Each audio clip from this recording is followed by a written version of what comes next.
Like millions of other kids, you dreamed of one day being in the NBA. You wanted to be a star. And someday, to rise above and become the greatest to ever play. You dreamed of being the one. But the road to stardom is never easy. There are obstacles, injuries, and disappointments. Adversity is universal. It can happen to anyone at any time. And one day, it happened to you. You went from being a guaranteed lottery pick to a kid who may never even play college ball again.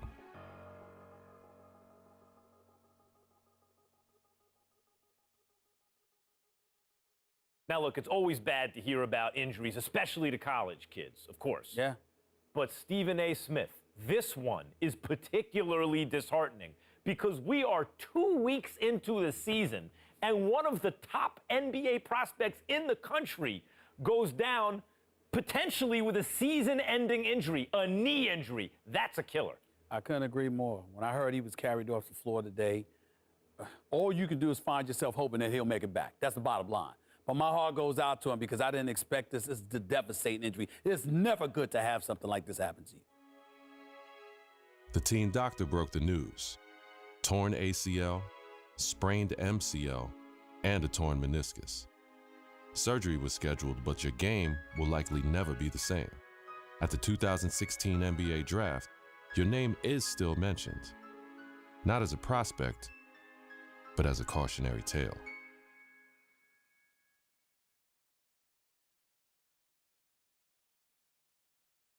Now, there's another huge story in this year's draft. A record number of underclassmen, 30 of them, undrafted.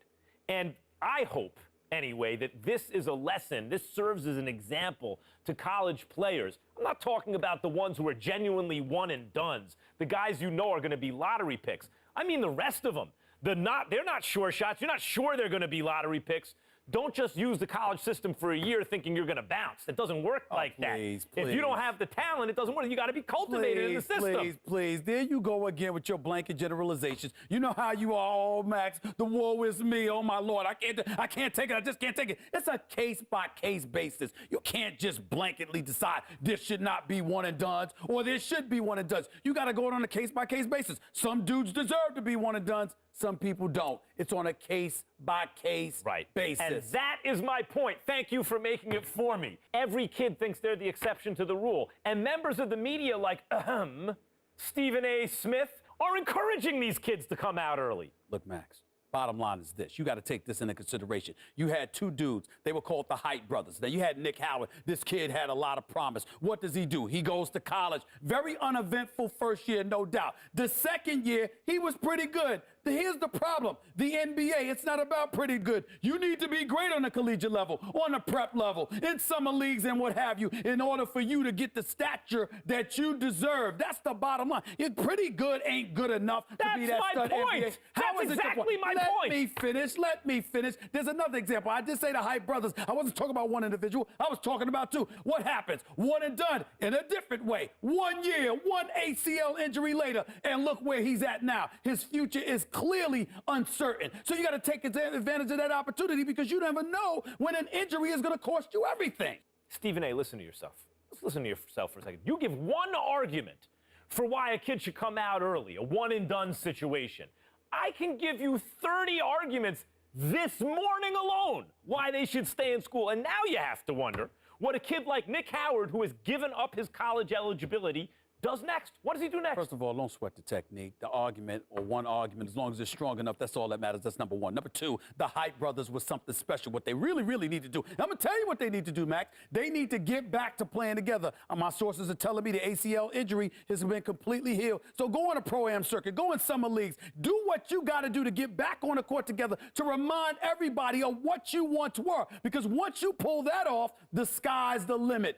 That's what they need to do. Get back to playing ball together, because when people see what you can do as one, the other arguments don't really matter. Like I said, don't sweat the technique.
altitude gets lit. They ain't mad at you.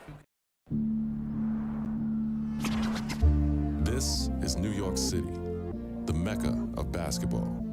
The original Rucker League began here in 1947. 9 years later, the tournament found a permanent home uptown at PS 156 Playground. Those early Rucker days showcased talents like Lou Alcindor, Wilt the Stilt, and Earl the Pearl. It's also where Julius Erving became the Doctor. In 1974, the park was respectfully renamed Holcomb Rucker Park in honor of the tournament founder. Now, many have influenced the growth of the Rucker since, but none more heavily than the late great Greg Marius, founder of the EBC. Many would argue that the Ruck is the birthplace of true street ball and the crossover dribble. Considering New York City's penchant for flashy guard play, there are few who can challenge that. After the legendary exploits of Rucker alumni like Rod Strickland, Rafer Alston, and Kyrie Irving, it goes without saying that getting crossed up or banged on can happen to anybody at any given moment here. It's no wonder that this unassuming uptown playground has become the most widely recognized street ball court in the world. Rucker Park, Harlem.